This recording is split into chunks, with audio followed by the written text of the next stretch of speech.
masih perlukah pemerintah ini membuka informasi kepada masyarakat? Mengingat cara untuk proses informasi lumayan panjang. Jadi AI itu harus dimaknai dia tuh sebagai alat bantu. Dia bukan pemutus. Dia bukan yang bisa mengambil keputusan. Yang mengambil keputusan itu tetap yang namanya manusia. Ya.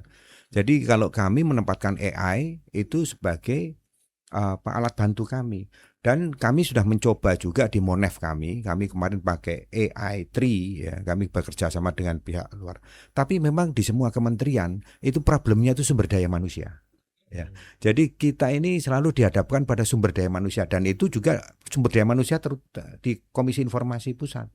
Yang kedua itu adalah untuk membakukan semuanya itu kan butuh effort juga, upaya.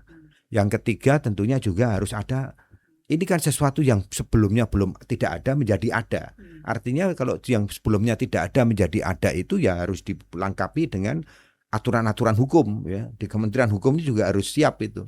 Artinya apa? Artinya hal-hal yang nantinya itu tidak hal-hal yang akan terjadi harus diantisipasi karena ini AI, ya.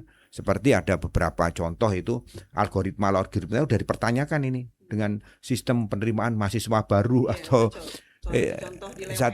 contoh dilema AI gitu. Pada waktu itu kami mencoba dengan AI Monef karena apa? Karena tadi efisiensi, ya. Biasanya verifikator kami berjam-jam tuh ya Pak.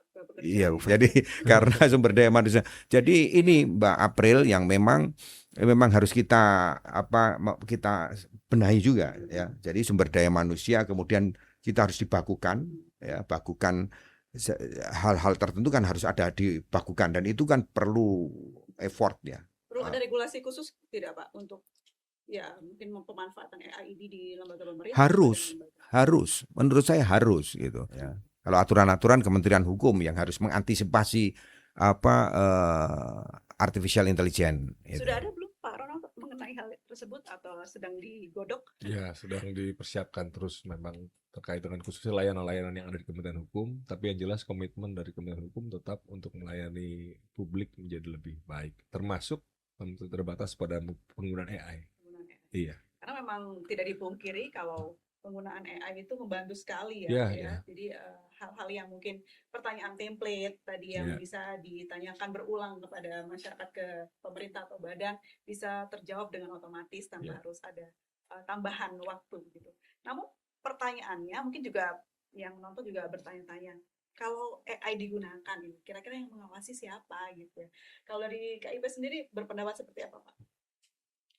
Bahkan kan seperti yang di Jatim itu kan tadi audit kan AI tersebut algoritmanya. Nah, apakah itu mungkin atau seperti apa? Kalau memang mau diaudit, saya itu selalu kami ini selalu mengatakan yang mengaudit siapa.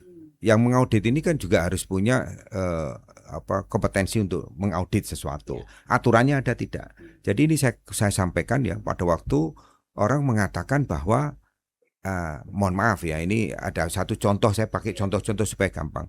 Ada satu pihak mengatakan bahwa sebagai orang yang mengumpulkan salinan ijazah, Anda tidak harus melakukan verifikasi administratif saja, harus melakukan verifikasi faktual dong terhadap ijazah misalnya.